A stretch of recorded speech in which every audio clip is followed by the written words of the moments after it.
Community, community, community, community. That is what you are a part of right here. I cannot stress more to you guys. Carry this in your heart, and you will achieve greatness beyond what you even imagine. You feel your greatness. You feel it. That's why you're out here. You might not understand it. You might not have words for it, but you feel it, and that's what brought you out here today. That's what you have in common with all these people. That undeniable drive to be better, to be your best, connect to the world, to show the world what I know of each and every one of you. And you are freaking awesome!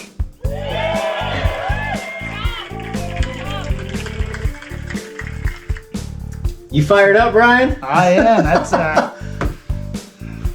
the community is what this is all about, man. Yeah. Like it's like I said, everybody at that Tough Mudder you were just at. I'm sure you had truck drivers. My like goodness. You, probably doctors. School teachers. Probably just everybody out there from rich to poor to whatever. And Yeah. you had no idea once everybody got there and said go. Everybody was just out there. They were just out there. Yeah, that was I would love to play the whole 8-minute speech. I mean, I might do that. It's our podcast. We can do whatever we want. But Sean Carvel, he always gives a hype speech before World's Toughest Mudder.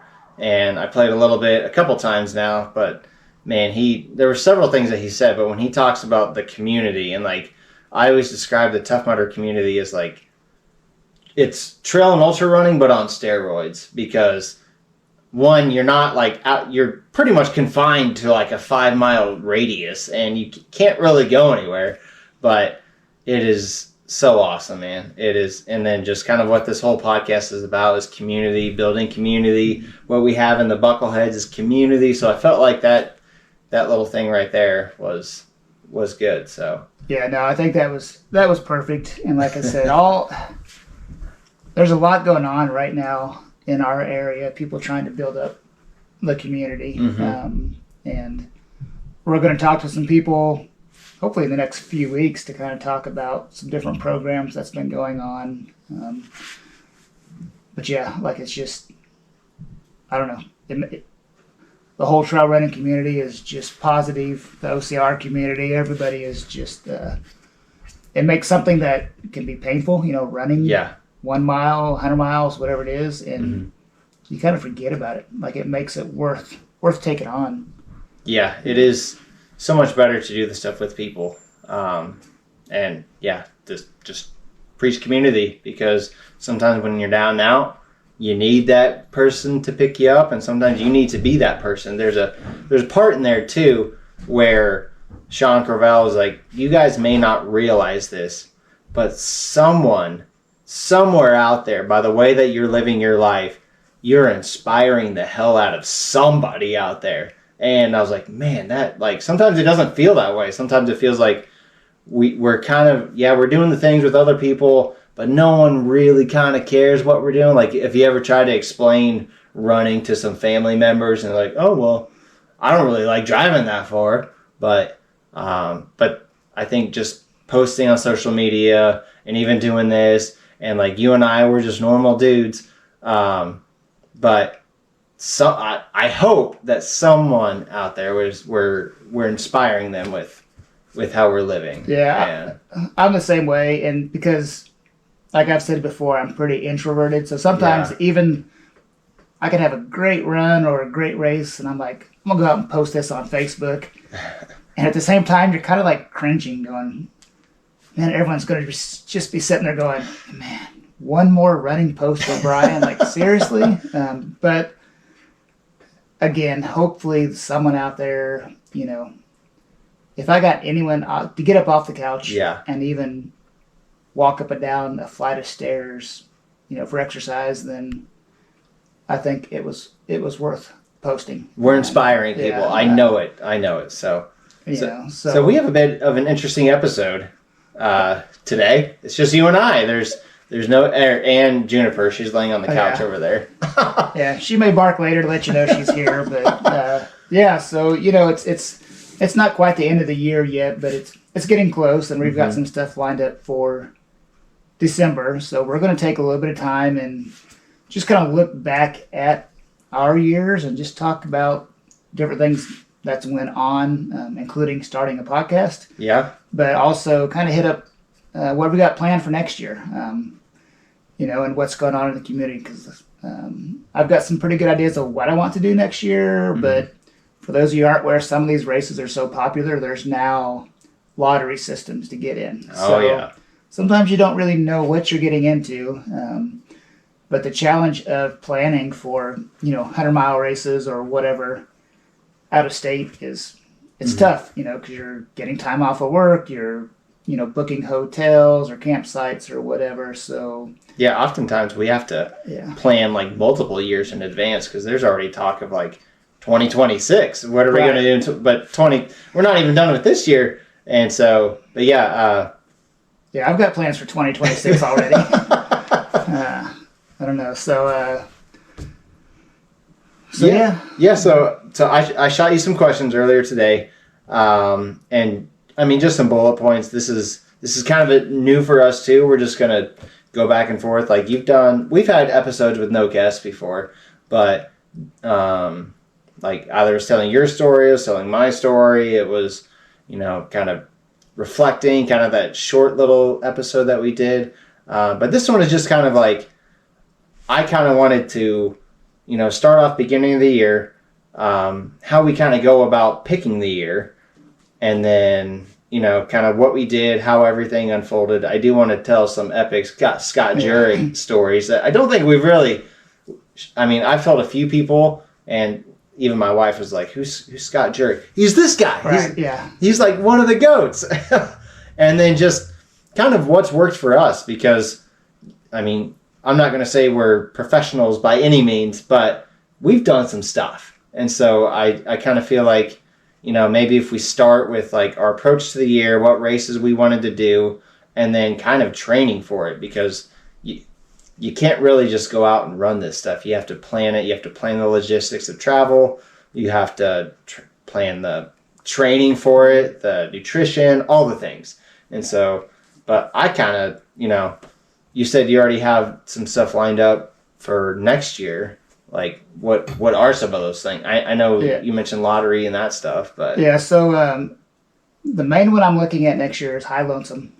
Let's go. Like I said, again, I'm only going to have one lottery ticket, so the chance of getting in is very slim, but it doesn't hurt to throw your name in there. And they just kind of build up over time, too. Yeah. So I've got... Now, High Lonesome, I think this is the 6th year, maybe 7th year with COVID. It got weird. Yeah. I think it's up there, because it wasn't a lottery at first, but... to explain a lottery, High Lonesome's a little bit different because you only have to do a 50-miler as a qualifier. Right. But you did Hell Creek 100-miler and you've done others. But essentially, you submit your name into the lottery with your ticket, and you just kind of roll the dice and see what happens. But if you don't get picked and you run one, then you get 2 tickets next year, and then it kind of builds the more years you don't get into it. Because I had 4 tickets. I either had 3 or 4 tickets total, because I was trying to get into High Lonesome for, I think, since 2019. It might have been 2020 when I started, but yeah, that one's interesting. Whereas like the more popular one, because High Lonesome's a popular race, but it's still kind of small in the grand scheme of things. But like Western States and Hard Rock, you have to run 100-miler, and then there's so many people that try to get into that lottery. It's right. And, for those of you who don't know, the lotteries, a lot of these races, like High Lonesome goes through like national forest land. Mm-hmm. And so like the U.S. Forest Service, Bureau of Land and Management, et cetera, they want to take care of that land. So that's why they're not going to let 1,000 people go run this race. Because it's going to just, whether it's on purpose or not, you get 1,000 people running through there, it starts tearing up the trails. So, it does. So they just kind of keep it controlled, and the race directors know if they break those rules, that race is over. So yeah, that's kind of where these lotteries come into place. Yeah, it's beautiful race courses, whether it's Hard Rock, Western States, High Lonesome. They're just amazing places to run, and people find out and want to go there. So you just kind of keep it controlled. You have to put an asterisk on Leadville when it comes to like quotation marks lottery, because most people think that it like Leadville, it's sponsored by, or it's owned by La Sportiva or sponsored by La Sportiva, but owned by Lifetime Fitness. And they're a national corporate gym, but they kind of like put like, if you go to Leadville, there's the spirit of Leadville is still there. But from the outside looking in, it's a corporatized race where they put, the week prior, there's 1,000 bikes that go on the same course. And then the week of, I think they've learned lessons from podcasts I've listened to and things with like things that went well, things that didn't. But they still have, 600-700 runners on that trail, like for that 100 miler. So that's a little bit of an exception. All the other ones, like High Lonesome, Western States, Lake Superior, Cascade Crest, all those big 100 milers, they all have capped. Right, yeah. Because, like, you're right, it's land management, and we have to like be somewhat respectful. But yeah, so High Lonesome is my hopefully number one pick. Let's go. If that doesn't work out, there's 2 other mountain races I'm looking at. Ring the Springs. Assuming they do it again, there's going to be a group of us go out and run that one. If that falls through, because they still have an open registration, so I'm not quite sure what's going on there. Yeah. If that falls through, I'm also looking at Mesa's Hideout, which is just kind of south of Colorado Springs. Oh, nice. As a possible option. So those are the main things I have on my target right now. I'll do the Skyline Scramble in March, to support a local race. Mm-hmm. I have signed up for Eternal Damnation in April, which is, the backyard ultra. Another possibility is Prairie Spirit 100-mile race. I've ran 50 miles out there. I've done the 100K, but I've never done 100 miles on that course. I don't know. The completely flat stuff is not my favorite, but it's kind of tempting just to go out and try to do a fast. And fast is relative. I'm not breaking course records, but for me, a personal best at 100 miles. Yeah. Yeah, there's already 4 Buckleheads signed up already. I think there's 4. There's me, Ed, Hunter. Might as well include Blaine, yourself. Yeah. So those are possibilities. The other ones, I'll go out and help out at Hell Creek next year, and then, Heartland 100. It's kind of been on my radar off and on for the last couple of years. But next year that they release for the 25th anniversary, they're doing finisher rings instead of buckles. Or maybe they're doing buckles too. I don't know if they're doing both. But I don't have a finisher ring. That's kind of that seems kind of cool. And since I've been thinking about that race anyway, I'm kind of looking at doing that one. My only concern is the weekend before, I'll probably end up pacing, 40 to 60 miles out of Hell Creek. I'm going to need you. And be up, and not get any sleep. So it's going to be like an extra challenge to not sleep the weekend before, try to catch up on a rest during the week, and then go back out and do 100 miles the next weekend. But like I said, nothing is set in stone yet, but that's kind of what I'm looking at. So what's making you want to go after Colorado ones? Just the love of the mountains? Yeah, I love the mountains, and it's not necessarily Colorado in particular, other than logistics-wise. It's, we can be out there in 8 or 10 hours, depending on where we're going. Mm-hmm. And my son lives out there, so it's always, I can make it a, family visit, a vacation, and a race all in one. So that's kind of where that's heading. Things like Bighorn and stuff are on my radar, but you're talking. I guess technically you can drive that in a day. That is a drive. You're talking, 14, 16 hours. So that's kind of where the Colorado stuff comes into play. Yeah. Now, when you're planning out your year, because this year it was pretty much all Hell Creek. Like, that was your focus, was to get redemption there. That was the focus, right? Yeah. I want to ask you a little bit later, like, how it feels, because I'm kind of feeling it right now. Like, when you've done the A race and you're done, you're like, oh man, what do I do with myself now? Yeah, it is tough because I got done and I don't have anything else planned the rest of the year. There's a couple things I've looked at, but we were talking just before this started is, the prices of these races adds up really quick. It does. There's all these ultra which the race itself is not that expensive for a race, but you spend money for that. You spend money on gas. That one's far enough away. I'd probably get a hotel room the night before.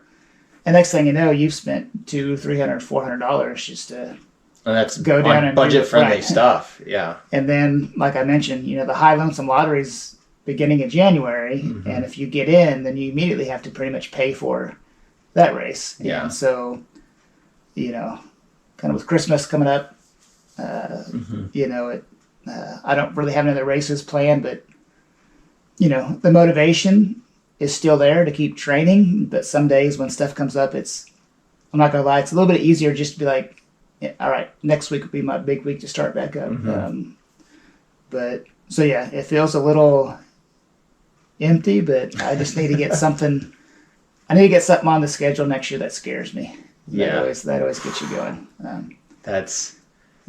think that's kind of been my big motivator with, like, I think the last 3-4 years, I've always had that race kind of scares me. Yeah. And I mean, it wasn't until I didn't even know I was running, like, I knew I was on the wait list for High Lonesome, but I didn't even know I was running that big scary race until like 3 days before. Yeah, so High Lonesome and Mesa's Hideout That's cool. are both scary to me if those work out. I'm not saying Ring the Springs isn't scary, but I've finished it, I finished it before, so I feel a little bit more comfortable with that one. But I know, like, going from a flat, relatively flat Kansas out to the mountains, even a mountain race that's not like extremely high elevation, that's still a little scary. So, you got to train for it or you won't finish it. So, but yeah, so you just kind of finished up your Holy Grail. Yep. Is that what you call it? Yeah. They,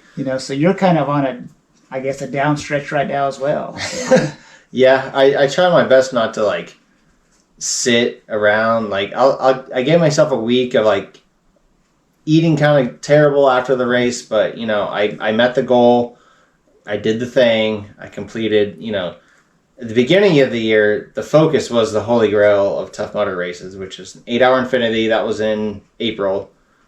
12-hour overnight toughest. That was in Chicago in June, and then World's Toughest Mudder. So, like, stretched throughout the year. But that was the goal, was to focus on all them. But then all these other ones kind of get plucked in there.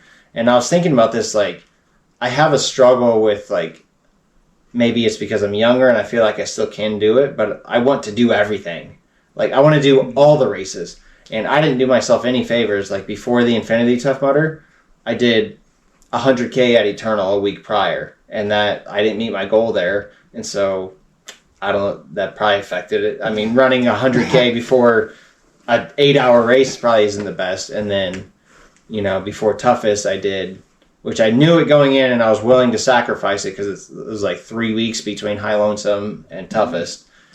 And my stomach was not recovered after that. But yeah, 2024 was wild and crazy. Like, it started off with Outlaw 135. I ended up doing 120 out there, and I was okay with that. But now I have to go back because I didn't get the cool 135 buckle, which is what they got. Which is cool that they offer that because it's in the advertisement of that race of if you want to kind of dabble into the 200-mile world, this is kind of a good start.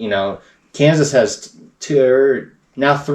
the area, Kansas has 2 options of plus 100 milers, which is cool. Kansas doesn't have a 200 miler yet. They don't. There were talks of one. No, it's not a 200-mile race, but the Styx has a 72-hour option. That's right. You can crank out. There's been a few that have cranked out 200. I kind of went into that thinking about going for 200, and just between the storms and stuff, it didn't happen. So I kind of hit by.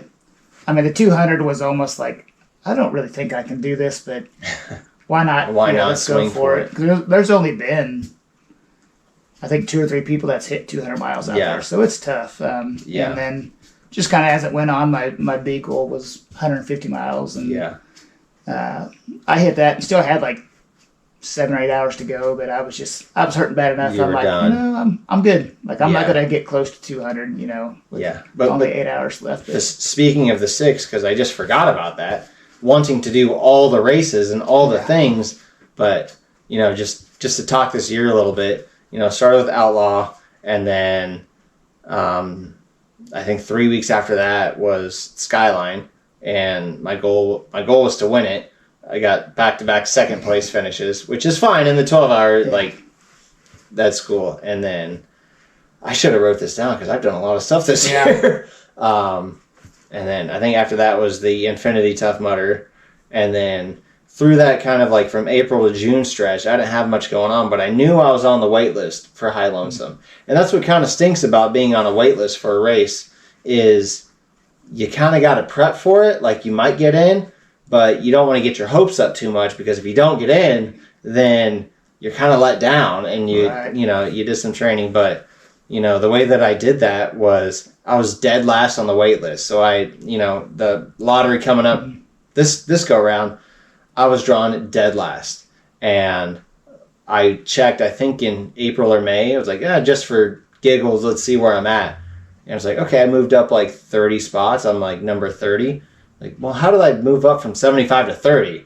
And then Caleb, the race director, emailed me and he was like, well, runners drop, so it doesn't like, because hypothetically, if you get picked off the wait list, you don't have to accept, but that puts your lottery count back to 0 if you don't accept it. And so I did, I figured out that if you did your trail work requirement, you get shot up to the top of the list in order of the waitlisters. And I did my trail work with Rick in the Top City Trail Alliance, and I got shot up to 3, and then 2, and then, you know, the Monday or Tuesday of the race, it was, I'm in. Yeah. And then it was, yeah. And that was wild. You know, I'm so thankful that I finished that thing, and just, that was almost like the highlight of the year. But then I operate best when I've got something bigger and like kind of badder that I'm maybe not, it doesn't get much more difficult than High Lonesome and what we can do other than like Hard Rock or something. Or I guess Uray, but you know. Right. There's a few, but not many. Yeah. And so in finishing that, I knew like, okay, I couldn't rest on my laurels because I still had Toughest Mudder stuff already paid for. But that whole High Lonesome experience, like reflecting on that, like Josh described it as perfect chaos. And that's exactly what it was. Right. Like, just the way that you rallied, you came with me, we drove there, and then Josh drove there. Jonathan was already there. We camped beforehand, you know, said our goodbyes, then off into the mountains we went. But the way that just all worked out, and you got the finish, because had I not finished that, it would have been pretty disappointing. Right. Well, that's the worst thing about those lottery races. If you don't finish, you can't just go back next year and do it again. I mean, you might get in. I mean, I trained like I was going to get in and I was going to run it, because there was always that what if, and I kept going back and forth with Shay. I'm like, okay, it's not paid for, and this is a $450 race. Like, I could back out and we could save the money. And they're like, let's put it on the credit card. I don't recommend this as a financial advice, but, you know, kind of put it on the back burner, and then it's kind of how I pay for stuff, is like, it's almost like a payment plan. Like, I have an interest-free credit card. Right. And I use it wisely, but I also use it strategically when it comes to, like, things I want to do.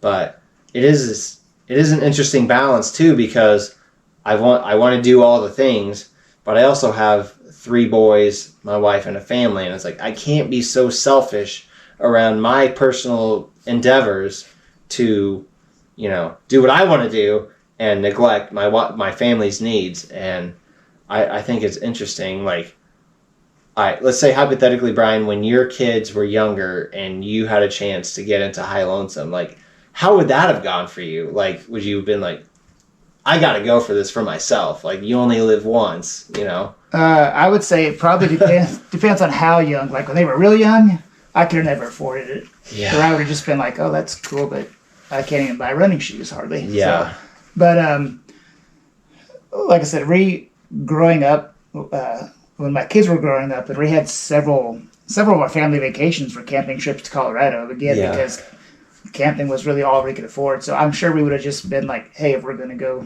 camp, and I'll be gone for 36 hours and see you guys back at the start finish. That's probably how it would have turned out. But even just finding time when they were young to train for it, it would have been rough. Yeah, it's tough, and I think we'll kind of get into some training stuff here in a little bit, but it is tough to train with kids. But sometimes I think that when the kids see the end result of their dad doing this stuff, to me, I think that that's going to set kind of the example. And my wife, she says she's okay with everything, and she goes along with it, and she always says that she tags along because she has to make sure I survive it. But she's involved in the Bucklehead community. She makes sure she does stuff, and she feels included, which I think there is value to that. But we got the High Lonesome finish. Crazy story with that too is I think when I look back and I remember, we were at Hancock, and you were saying, I think that's Jenny Jurek next to Devin. I heard you talking to Josh or something along that. I was mad at how far behind I was. I'm like, I just got to get this ramen down. We got to go. But I made it to Brian because that's where you could pick me up. And, sure enough, Jenny Jurek, and because we made the connection. She was there, and then we're like, that's Scott Jurek right there, crewing her, because Scott was crewing, Jenny was running pretty much the same as my pace too. And just one of the coolest, I'll remember the rest of my life when we were all in clothes and jackets, and so we couldn't really tell each other apart, but we got to the top of that headwall climb, and sure enough, there's Scott Jurek right there. Right. We caught them, right? We didn't. They came up behind us. Okay, that's right. Yeah, and I guess just to back up 1 second, I'm assuming most of the people listening know who Scott Jurek is. Yeah. But if you don't, he's basically the Michael Jordan, of ultra running, one of the best ever to do it. So he's just, for us, it's kind of like a myth. We know he exists. We've read his books, we've done stuff, but it was just going up that headwall climb, like a 3,000 foot climb. It was ridiculous. In the dark, and I think I was right behind you a little bit, and I remember for a long time, I knew there were some people kind of right behind us for a while, and finally I'm like, I need to stop, take a little rest, and I'm like, hey, you can go around me, and here it was Scott Jurek just bouncing along like he was just out for a Sunday stroll. But it was just crazy because super nice. Him and his wife both were just, when they're out there, that's that community thing. He's not, I don't know how to say it.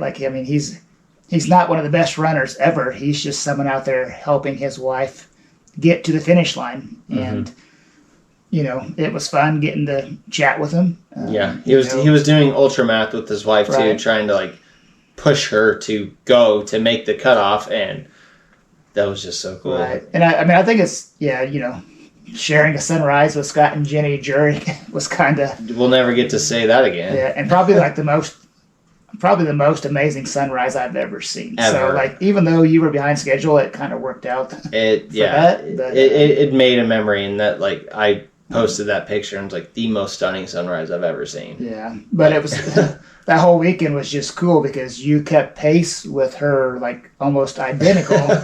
And so... Me and Josh caught her at the end. Right. So the rest of us would be at the aid station waiting on you.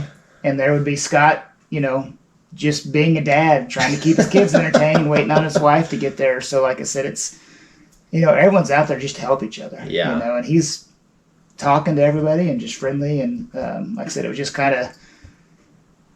Whether we'll run into him ever again... Probably unlikely, just because there's so many races out there. But, Jeff Browning's another one we got to meet. I've run 2 races with them now. Yeah. Now, he was, probably done when we were... halfway through, but yeah. No, but I did spend a lot of time this year too volunteering, because one way that I can pay for races is by volunteering.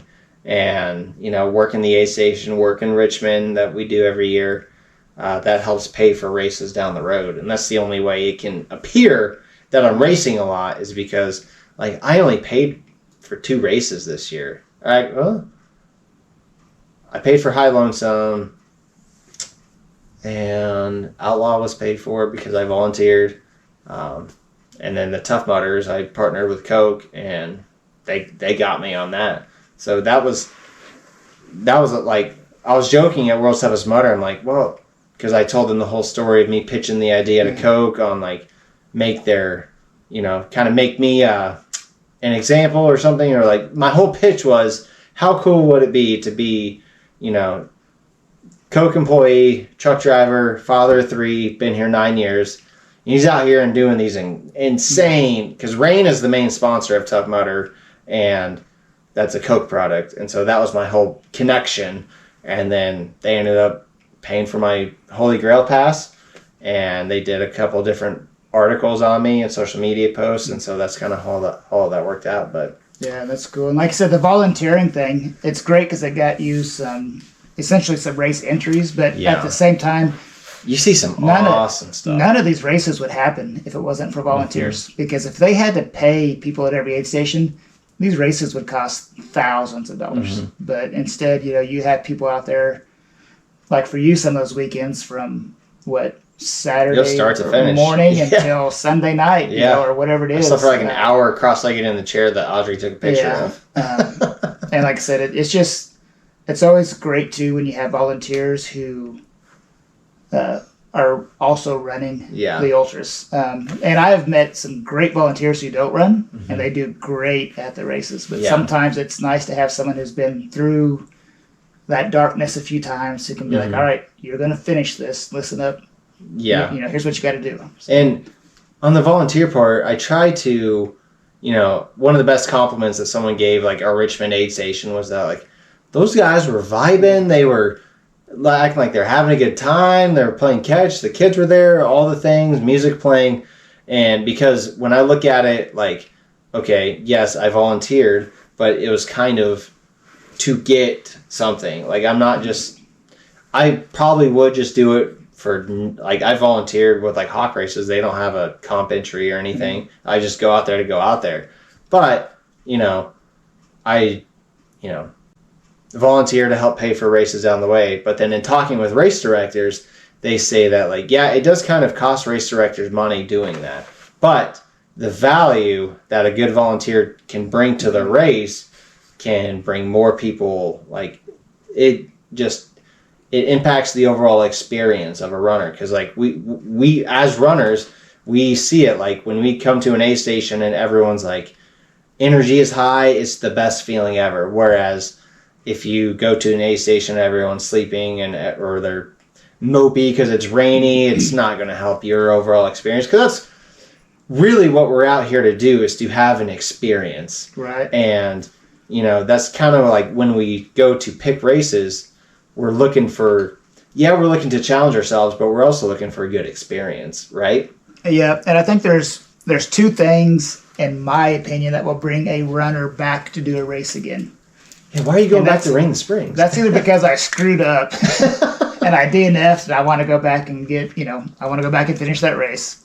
And the other one is for whatever reason, somebody enjoyed that race. Mm-hmm. And a lot of times that does have to do with the race directors and the volunteers.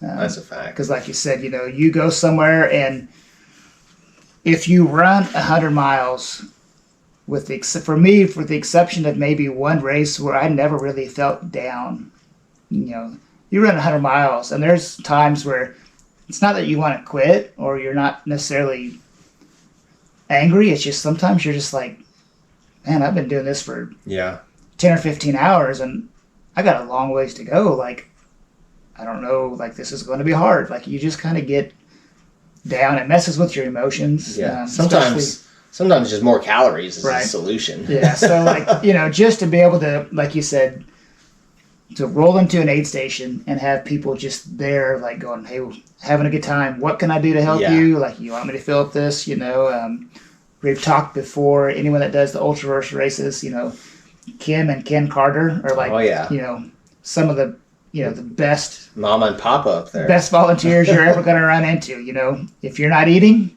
they're going to make sure you eat. If they're going to take care of you, but they're going to treat you in a way where you want to go back to a race and you want to see them again. Yeah. So those volunteers are huge. Yeah, and that's what, like, completing the world's toughest mudder was a week and a half ago now, almost 2 weeks.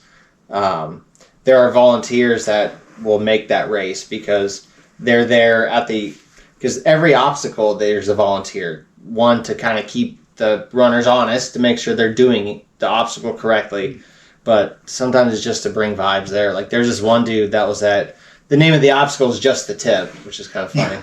But it's kind of this grip obstacle. And he was there the whole time yelling. By the end of the race, his voice was lost. You're giving hugs and you're crying because he helped encourage you every single time you went across the obstacle. And it's just cool stuff like that. Like, I guess World's Toughest Mudder is the only ultra I've actually repeated. Like, done more than once. I'm trying to think. It was like, I don't think I'm going to go back and do the Hawk. I'm going to do some of the other stuff, but I've never done a 100-miler twice or an ultra, like, multiple times. I guess Kansas City Marathon I've done multiple times, but. Yeah. I think Hell Creek is the only, I don't think longer than a 50K that I've done more than once. I guess I've done Flat Rock twice, the 50K, but, and like I said, if Ring the Springs works out, part of that, I want to go back because it was my first 100 miles. I ran step for step 100 miles with Blaine, Ed, and Shane. So it was just a great time. With that being said, we ended up doing like 105 miles because we got lost 3 or 4 times. All on us. It's not the race course, not the course's fault. It was marked. And we just, some of it was in the dark. You just kind of miss things. But so we had some stressful moments because we kept getting off course and trying to, spending time where we were much closer to the cutoff than we should have been.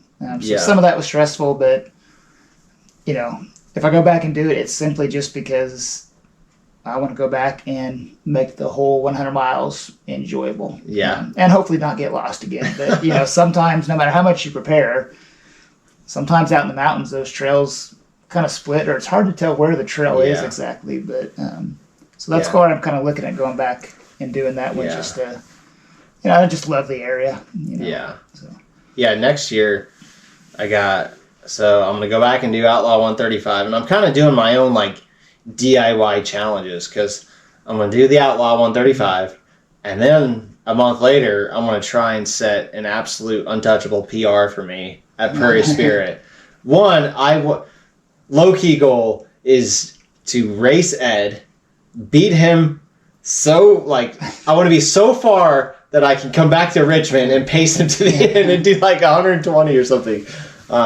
More than likely the wheels will fall off and I'll probably still be hurt from Outlaw. But, I was looking at Cody Jones set the Kansas State record this year ago at Prairie Spirit, and it was like 14 hours and like, I think 38 minutes or something like that. And I was like, is that obtainable? It's like over a 9-minute mile for 100 miles. Right. So like, I don't know. I might just go for it and see what happens. But, Prairie Spirit, I might not do the 12-hour at Skyline because that's in the middle there, but maybe the 6-hour at Skyline or something just to do it.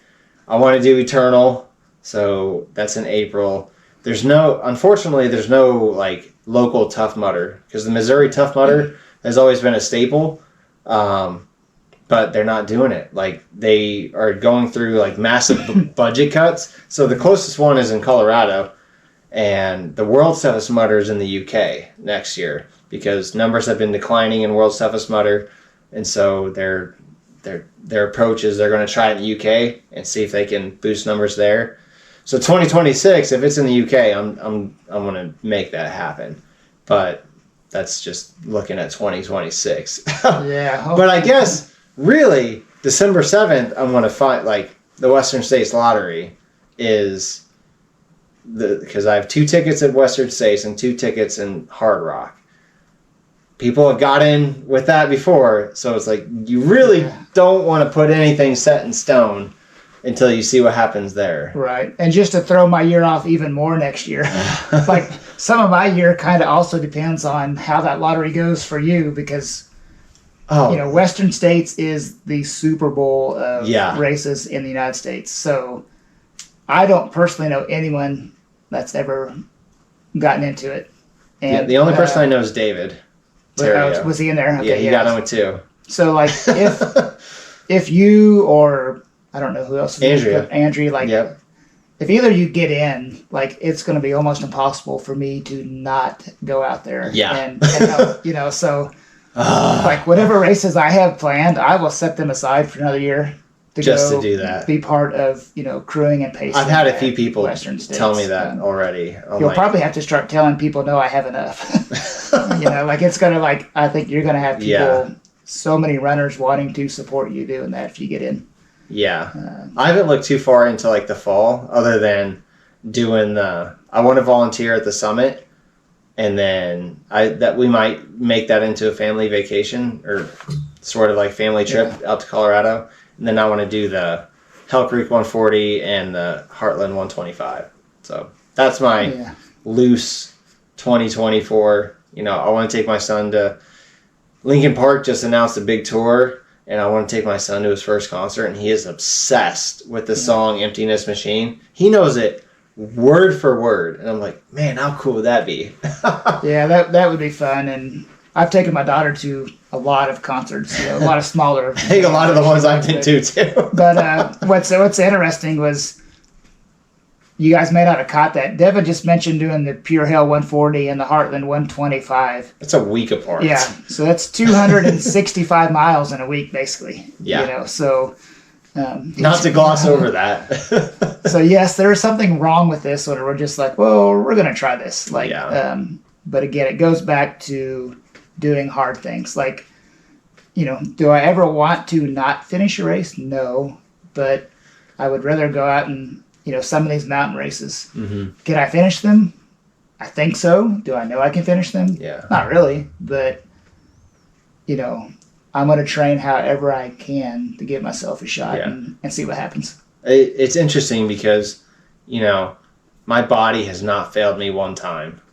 It's always been my mind that has, essentially my mind's failed me once, but I've unlocked several different, okay, I can keep going as long as I tell myself I can keep going. Yeah. It's so interesting when you get especially into the sleep deprivation part of it, on how your mind can play tricks on you. It's something you cannot explain until you do it.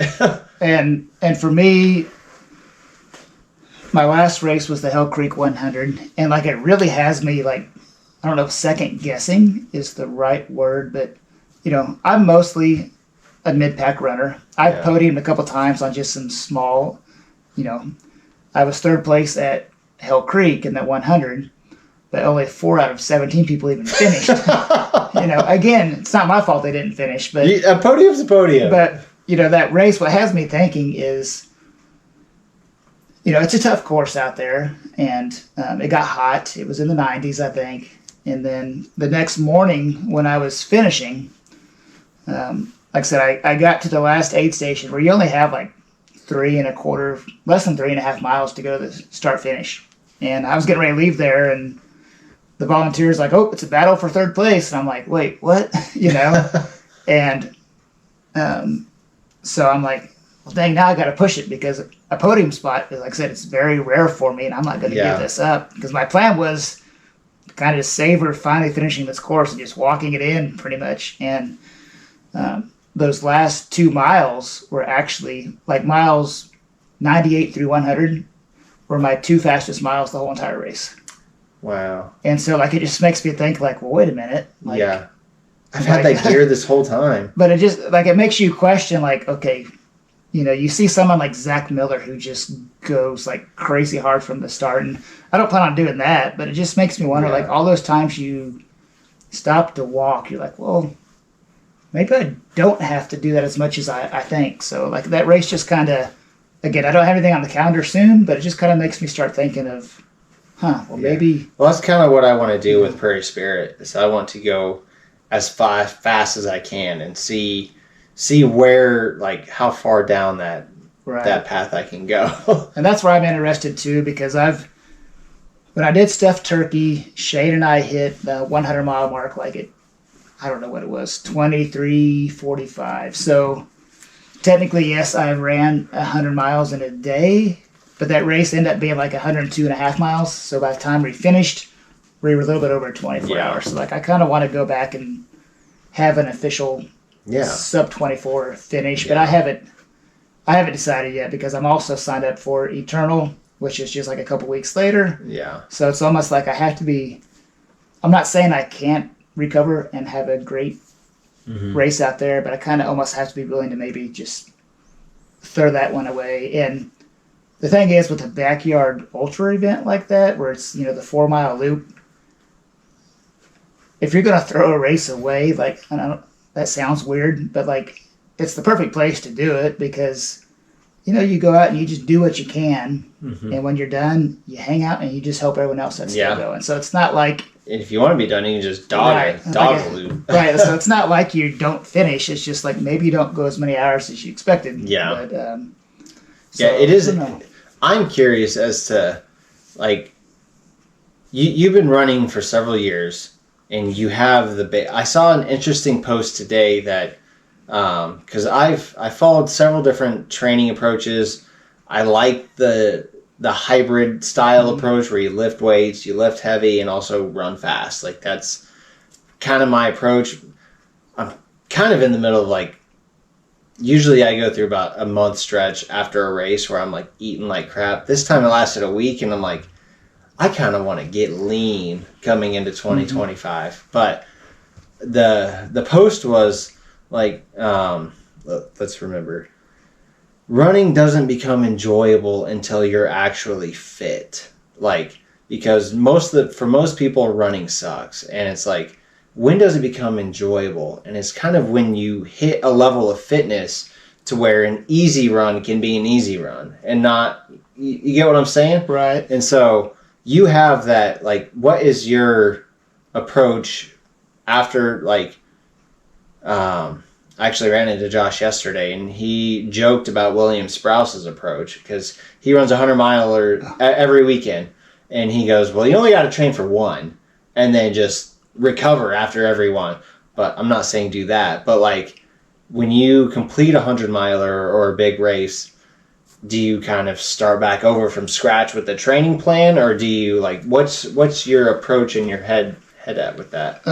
I never take a really long break from running. So usually after a 100-mile race, I'll take a week off where I won't run, I won't lift, I won't really do anything. I'll just kind of hang out. But then I kind of just start jumping right back into it. And when I say jumping back into it, like, I might go from a week of nothing, and then maybe I'll do like a couple 20, 25-mile weeks, and then kind of get back into, I try to average, I would say, kind of roughly 40-mile weeks, just kind of year-round. And then as the race gets closer, I might go up and hit, like, I usually get up, 50-plus, maybe cap out at 60-mile weeks. So I don't do, like, I don't do, like, 100-mile weeks. Yeah. But usually I would say, between, I guess I've had, four races where I've gone 100 miles or more so far, and I would say probably within a month I'd be back to kind of my normal 5 days of running a week, and the last year or two has been pretty consistently lifting 3 days a week as well. Nice. So like I said, usually that first week or two is completely off or very light, and then just kind of gradually build back into it. Yeah. But, so I've already had a couple. Hell Creek was 6 weeks ago, and I've already had like a couple 20-plus mile training runs. So like, y'all do that Topeka Auburn route quite often now. It's kind of a staple at this point. Yeah, it's fun. Like I said, it's just we're lucky to have a group where someone's like, hey, you want to go run a marathon Saturday morning? And everyone's like, sure, what time? Yeah. So I think for me, I feel it's best to be trained year round. Yeah. And like I said, I may not necessarily be ready to go run 100 miles every weekend, but I know, like, hey, if I decide to do a 100-mile race in a couple months or whatever distance, I know within those 2 months I have enough base where I can get ready for that. How long do you think it took you to establish that base that we all kind of at this point kind of we have that base level, and depending on the race or terrain or whatever, we kind of adjust accordingly with increased volume or hill work or hill repeats or whatever. But like, I guess if you're about to run your first 100-miler, like, how long do you think it takes? I know it's subjective, but how long does it take to build that base, that base level of fitness to where you can go casually run a marathon? I think that's interesting. I would say, well, I'm not sure what the answer to that is, Yeah. but for me, I probably have been running, I'm going to say 13 or 14 years is kind of when I started running. And I would guess those first 6 to 8 years, I mean, I was talking maybe 500-mile years. So they were kind of, I do a few half marathons on the road here and there.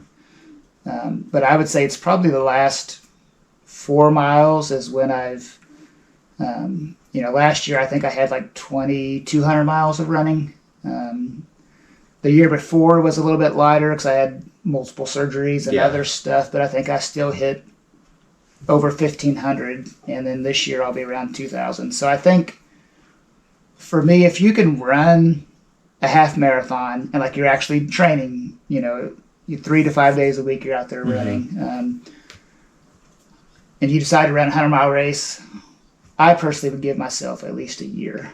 Like, ideally probably 2 years, and do some 50-milers and some 50Ks and other stuff in between. But I think if you're very fit, maybe depending on your age, you could easily go from being able to do a half marathon to a 100-miler in a year if you train right. But the thing you have to be careful about is if you just go from 20 miles a week and decide I'm going to start running 50 miles a week, you're going to be very lucky if you don't end up hurting yourself. Yeah. So, you have to have that time to build up, back off, build up, back off. But yeah, for me, I feel like the last 3 years have been pretty solid as far as a base where, like I said, I know I can go out and pretty much do a 20-mile training run whenever I want to. Again, it may not be fast, but I can go out and with friends and do that. So yeah, but that base makes a huge difference. Like I said, I'm getting older, but I feel like I'm actually doing better in races. I think just because I've been consistent now for a few years. Yeah, I think that's interesting because I like people also I don't think they realize that like building fitness and building your base and increasing mileage, it's not a linear path. It's I've been running ultras now for 5 years. Like consistently running, and so but it's been all over the place. Like I've gone I haven't gone like through significant weight inflections, but I've picked different races to where it'll speed usually isn't the thing. It's all about time on feet. But now it's like, man, I love the feeling of running fast, and so like I'm still younger. I feel like I can still increase my speed, and that's I want to wait a little bit until maybe I'm in the next age bracket to try a Boston qualifying marathon time, because now I have to rub. If I wanted to qualify for Boston now, it'd be sub 3. I'm like, that's insane. Yeah, that's crazy. That is so fast. So I've been listening to a lot of, I shouldn't say a lot, but some of David and Megan Roche, their podcasts lately. And David just won. You made that comment last. Won Leadville, and he won Javelina. Mm-hmm. And I think those are the only 2 100-mile races he has ran, and he won both of them. Isn't that wild? And what's interesting is I'm going to just call it lazy. Like, I don't want to do speed work. I'm running 100-mile races. I don't need to get fast. But the more I listen to him, like, it makes perfect sense that you can't really neglect that. Now, it's probably more so for people that are trying to win these races, but even, for someone like I consider a mid-pack, or depending on the race, sometimes you're fighting cutoffs. Like, if you get faster, it only makes sense that it's going to make it, you're no longer fighting cutoffs. I'm not saying you're going to win a race, but more it enjoyable. makes sense that, because if you're fighting cutoffs, sometimes it's not fun. It's stressful when you're sitting there going, okay, I know. and you can't do math either when you're 80 miles into a race. Like, it's just not working. Yeah. So, like I said, I haven't really done speed work, but I'm kind of like thinking about adding some in. And then again, you got to be careful, because how many people do we know that are here, our Bucklehead group, who decide, I'm going to get faster and go do speed work, and then they're like, hey guys, I need to take a couple weeks off.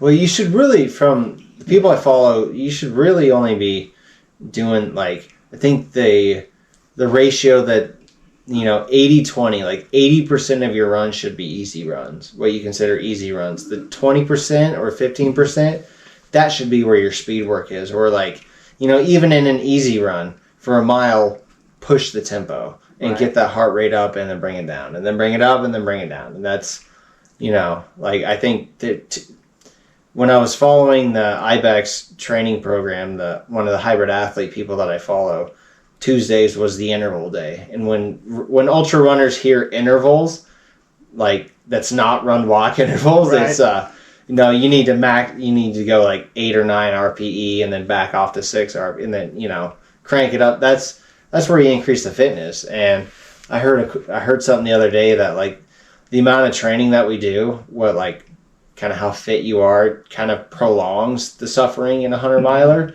So, like, if you're more fit and you have the good VO2 max and you can run longer, it kind of prolongs the suffering in one of those.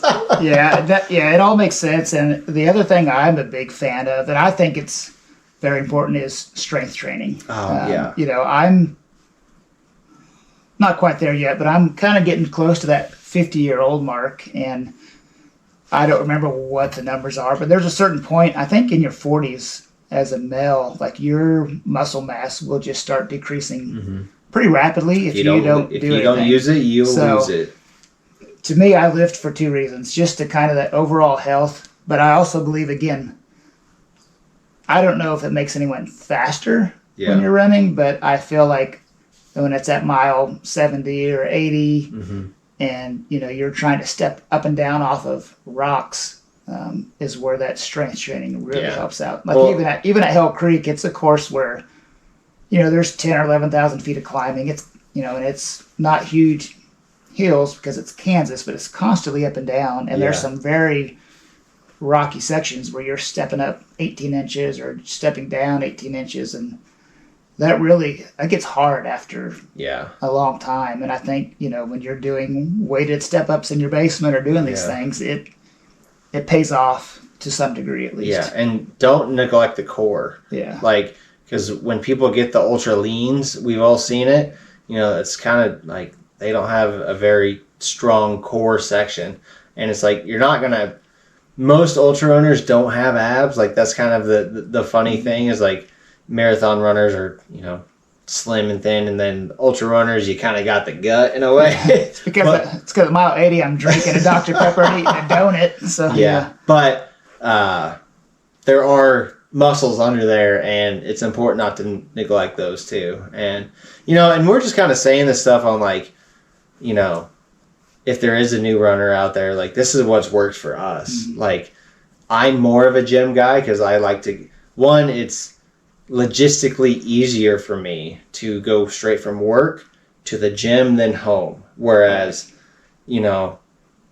after work, I would have to hit the trails or go somewhere out of the way and then go shower and then go and then, or come home or whatever. And it's so sometimes lately, especially I'm a wimp in the cold, even though I picked the worst cold race in Outlaw again.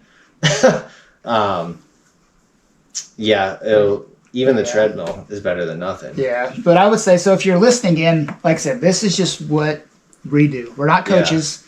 If you want to know if you want to know how we train, we will tell you what we do. As far as my weightlifting, like, It's essentially pretty much a program I've came up with on my own. I mean, it's kind of based on, like, I've done a lot of P90X and different kind of, like, DVD type strength training. Did you ever do Insanity?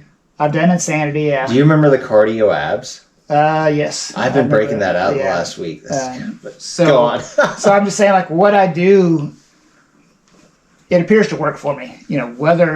Is there stuff I can do that's probably better? I'm sure there is. But, I can go down 3 nights a week in my basement and do a 30-minute strength workout, and it's, I can definitely tell it helps. So like I said, if you want to know what we're doing, just reach out to us. But again, I'm not going to guarantee you'll get the results you want, but I pretty much guarantee, like, if you get to where you can healthily put in a couple thousand miles of running a year, you're going to be okay. If you want to hit that next level, there are things you can do where I may not be the right person to really tell you all those things. But again, if you want to just know what we do or just talk running, reach out to us. Yep, we've got all the bro science to back it up. And I do, I try to read up, some of the things, like they say, do your strength training after you run. Like, I believe in that. Get your good run in. Yeah.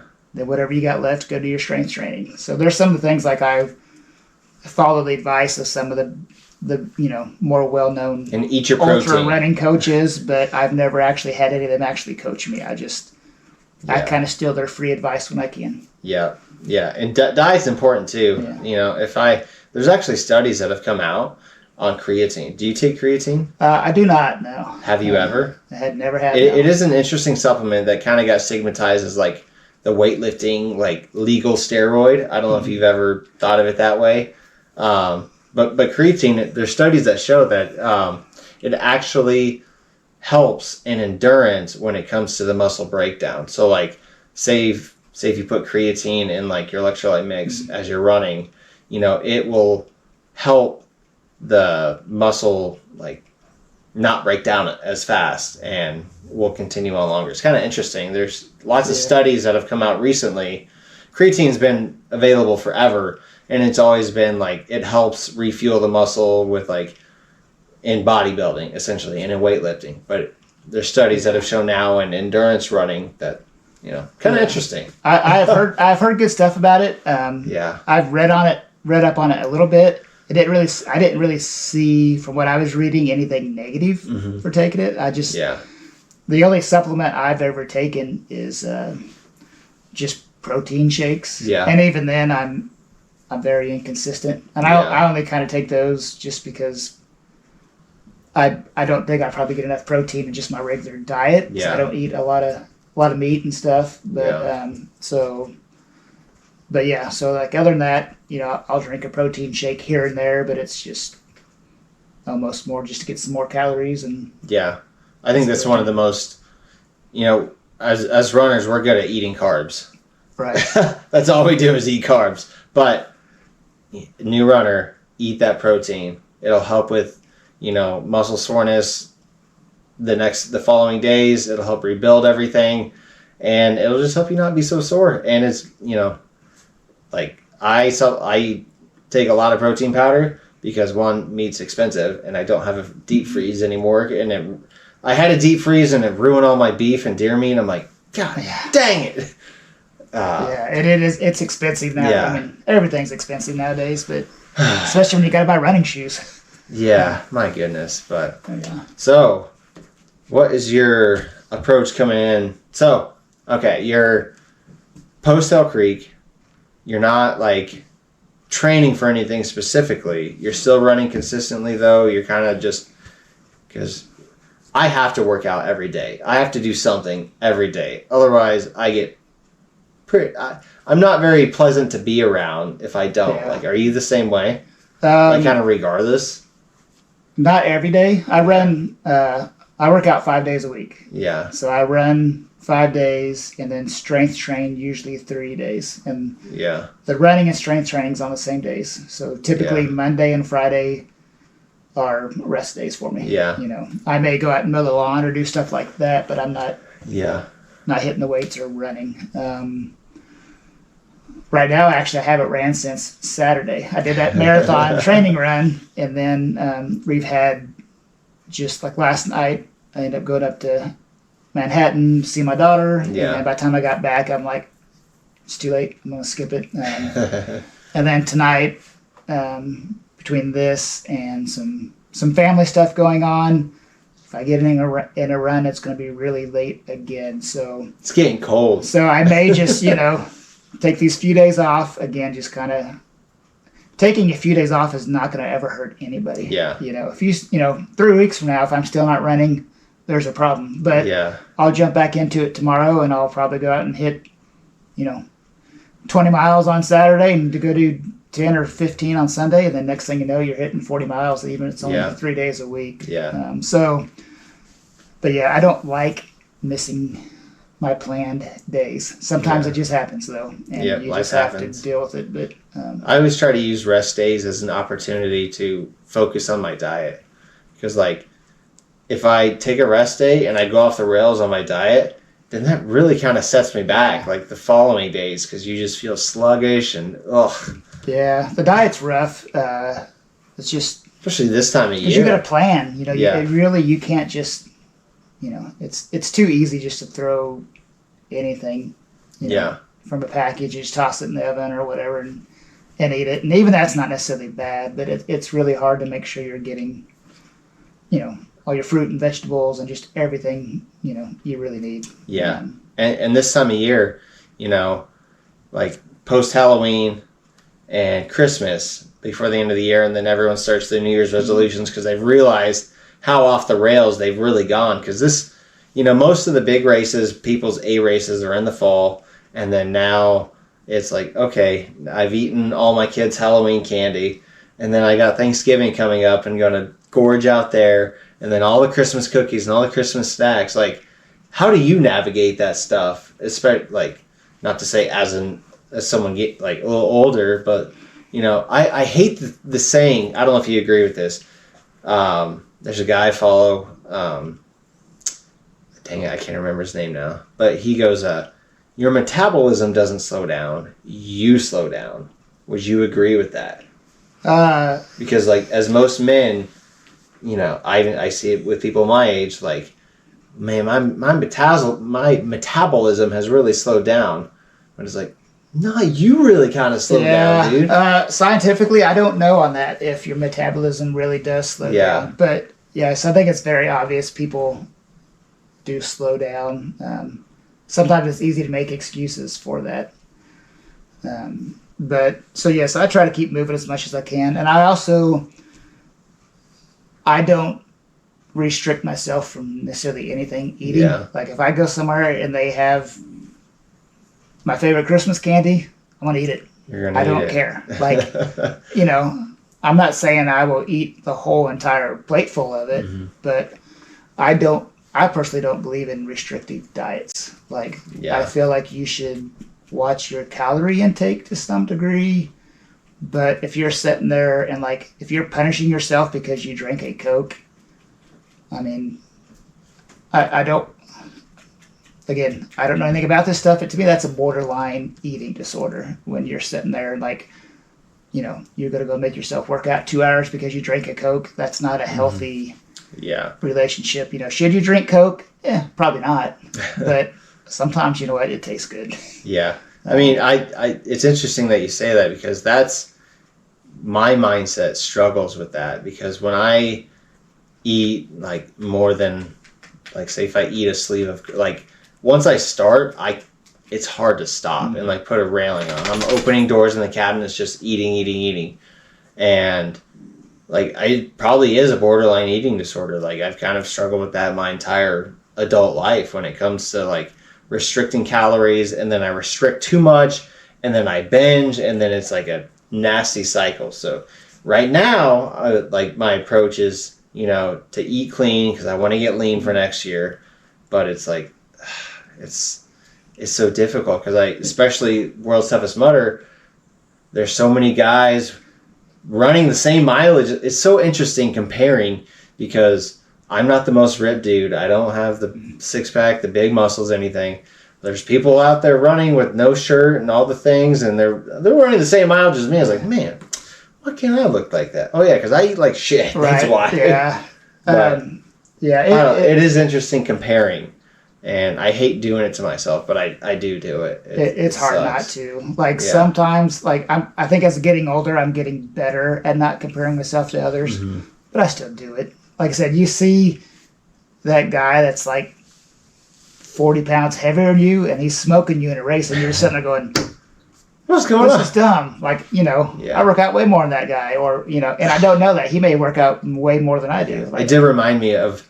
I don't know if I can't remember the movie, but it's the dude that played in the New Twisters. He plays the kind of the rebel dude from Arkansas, but he's in he plays in Top Gun too, but he's this ripped dude and he's in a pool and the lady's like, "You have like a 10-pack. Why are you out of breath?" It's like, "I don't do cardio. I just lift weights." But yeah. It's true, though. I think there has to be a mix. I really do to be ultimately healthy. So, So if you guys followed along to this point, we really appreciate it. This episode's been a little bit different. Brian and I just kind of going back and forth, So if you've made it this far, we appreciate it. But we did want to start something that could be interesting to try and keep everybody, new listeners, old listeners, kind of accountable throughout, the thing. I wanted to say, you got to run 10 miles every day, Brian. That's the challenge. Every day until Christmas, 10 miles. You're like, Devin. Yeah, but I said I'm not doing that either. Goggins is not everyone carries boats, okay? So, there's a challenge. We're going to post it on our social media. 1 mile, at least 1 mile every day. It doesn't have to be outside. It doesn't have to be, it could be on a treadmill. You could walk the mile, but every day, 1 mile. Think we can do it? I think that sounds good. I want to make one exception to this, because depending on where you're at, if you don't have access to a treadmill, or if you don't have, and it's an ice storm outside, then let's come up with, do a 20-minute workout in your house. There you go. Even if that just means, you're going to walk up and down your stairs a little bit, or, yoga, whatever. Like, it doesn't have to be extreme. Just move inside your house for 15 or 20 minutes if you can't get out safely for a walk or a run. I like it. Every day until Christmas? Yeah. You think we can do it, Brian? I think so. Yeah. You'll have to remind me on, like I said, Monday and Fridays are my days off, so you might send me a message and be like, hey, how lazy are you being? Did you get it in? Let's go. Because I work from home, so I don't really, it's not like I'm getting out, walking, to an office or nothing. Do you get out of your pajamas?